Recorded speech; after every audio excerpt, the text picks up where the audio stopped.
Hey everyone, and welcome back. Now today I want to talk about Kaspa because we're seeing some really interesting things going on, and it's really interesting because I feel like the Kaspa chart is kind of at an inflection point. It's almost kind of like a breakout fake out type situation, and so I wanted to dive into that a little bit further. But first off, I want to start looking at crypto bubbles just so we can kind of see how the overall market is doing today. So what we can see looking at the market is overall a red day. We are seeing some pullbacks. Obviously, we've seen some pretty decent moves up in the market. Looking at the weekly. Crazy numbers kind of across the board here. Memes doing particularly well, but everything kind of doing quite well. But for the day, we can see, Kaspa actually is up on the day, but the majority of the market is looking like it is moving down.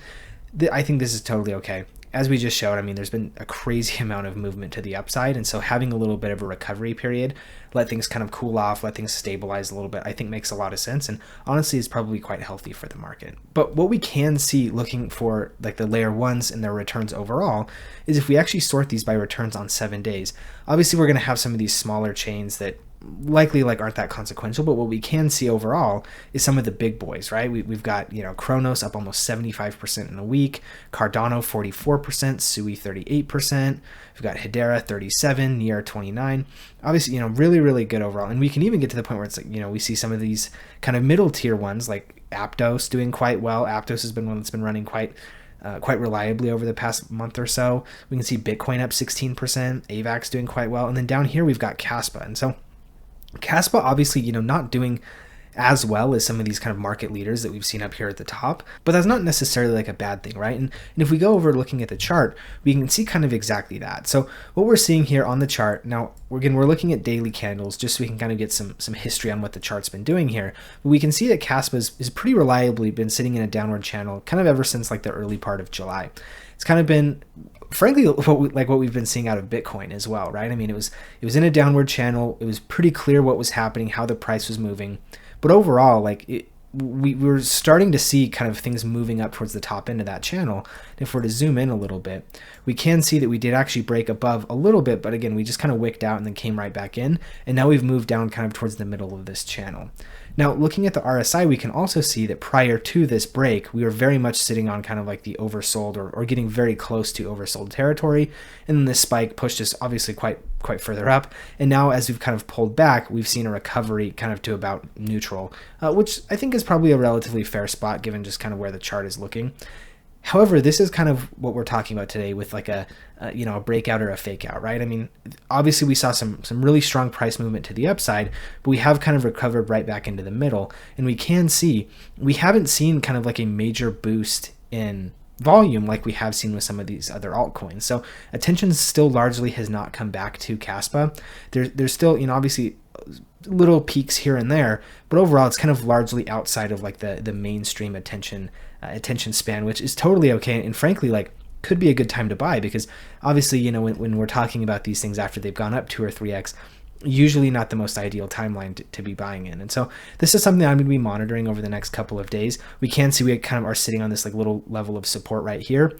Depending on kind of how we hold here, maybe I'll look to pick some up. If we do start to see some weakness in the chart, maybe we see coming back down into this 9 or 10 cent range, and then we could look to accumulate more there. But overall, we need to remember that we are not actually sitting in altcoin season yet, right? We are still very much toward Bitcoin season. So, when we get to above 75, that's when alts are typically forecasted to do well. So far, most of the movement that we have seen has been in Bitcoin, and Bitcoin is very much, it's kind of all about Bitcoin right now. We obviously have seen, some isolated alts running here and there, but looking at Bitcoin dominance is very clear to see that Bitcoin is definitely still leading the market, and we haven't, I don't think at least, seen Bitcoin top out yet. I think a lot of people are at least expecting 100,000, 120, 150, 200, it kind of depends from there, but I think 100,000 is kind of a consensus take on what that high might be, and it still does look very early on within this bull run if you look by any sort of metric. Obviously open interest volume, all that type of stuff is exploding,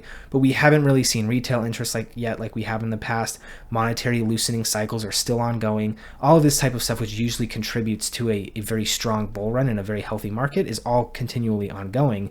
And so we still are kind of waiting for that alt season to come. So the fact that we're seeing something like this on Kaspa, even though things like Sui and Aptos and ADA and all these things have really started to run, isn't necessarily a big problem.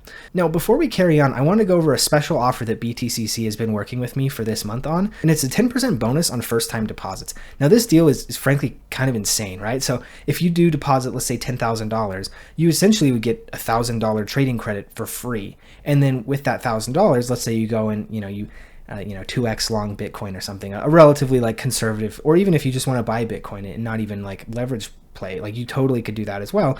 But let's just say you 2 or 3x long it, and then you end up making $2,000, $3,000, $4,000 out of it. That's all there for you to keep. So I mean, this is definitely like an insane bonus. If you are looking to trade, I would say this is a really great way to get involved. We can see here up to 500x leverage, 300 plus crypto futures, and then also no VPN or KYC necessary. You also are able to get that bonus of up to $10,055 per user, in addition to the 10% deposit bonus on first-time deposit. So, I mean, this is a fantastic deal if you are looking to get into trading, particularly where we're seeing something like this for Kaspa. It may possibly be getting slept on in the market. Could be a really, really good opportunity for you to do something like that if you are interested. One thing in particular that I do think is actually really quite cool about BTCC is if you go over here, you can see they do have tokenized stocks and commodities. So if you are interested in trading US securities, this is something that you can do, and you can actually leverage trade them up to 20x, which I think is kind of funny and kind of a little bit unique and interesting. So again, if that's something you're interested in, feel free to use the link in the description below and go on ahead and get signed up. Now, continuing on here, there's a couple important things that we can see as far as how we're sitting here. Obviously, we are sitting kind of in the middle of this channel, and there's a lot of indecision in the market, right? I mean, obviously, we haven't seen any sort of bias one way or the other on volume. We are sitting almost exactly in the middle right now as far as relative strength, and we are sitting towards the upper end, but I would say, towards the middle of this downward channel that we have been seeing develop over the past 3 or 4 months at this point.